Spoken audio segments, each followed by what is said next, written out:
नमस्कार, आप देख रहे हैं श्री नारद मीडिया। पंचतत्व में विलीन हुए सिवान के हसनपुरा के लाल शिवजी यादव एक झलक पाने के लिए दर्जनों गांवों से हजारों लोगों की भीड़ उमड़ी।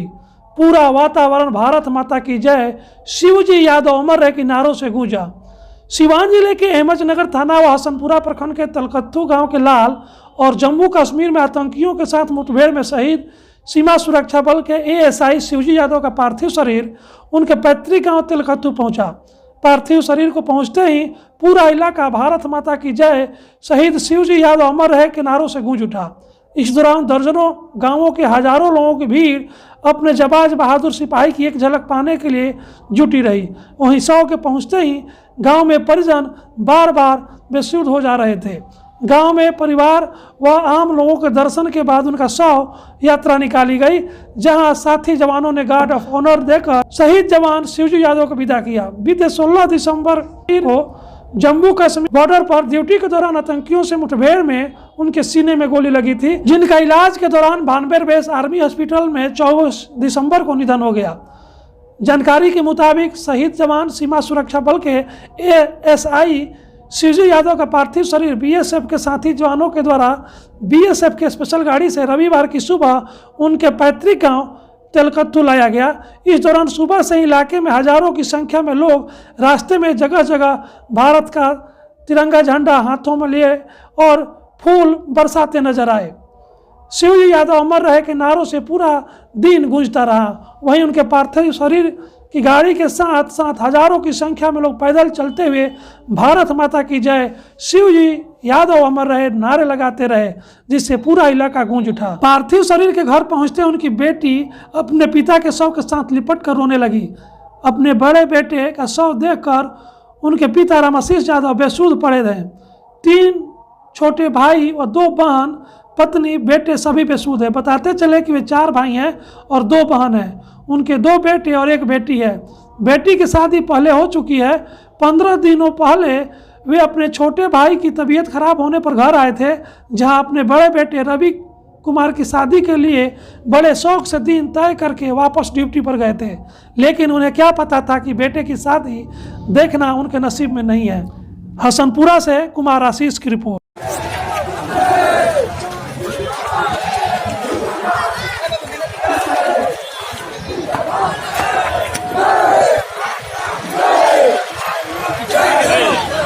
सबसे पहले तो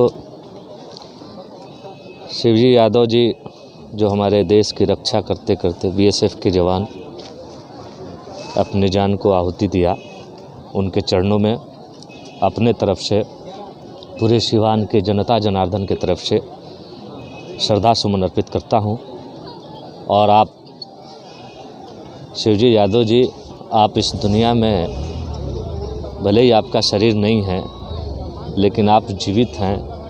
आप जब तक ये धरती रहेगी, आसमान रहेगी, तब तक आपकी कृतियाँ रहेगी यहाँ, और हम सब आपको गाते रहेंगे, हम सब आपको याद करते रहेंगे, क्योंकि आपने अपनी जीवन की पूरी समय देश की रक्षा में बिताई है।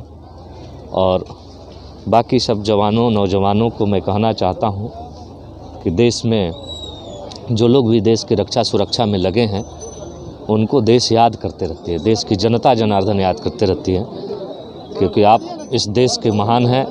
आप ही की वजह से यह देश सुरक्षित है।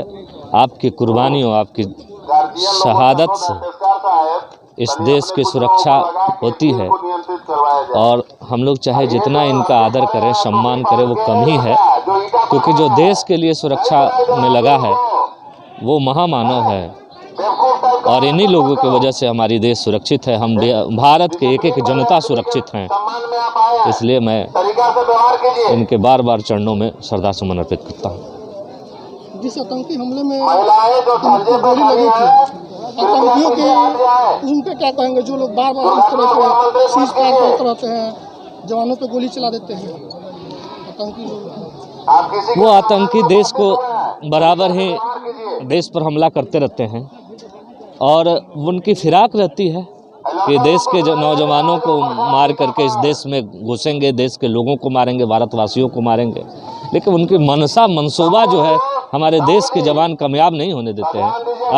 अपनी जान गंवा करके भारत को सुरक्षित रखते हैं। और भारत को सुरक्षा करते हैं अपनी जान दे दे करके।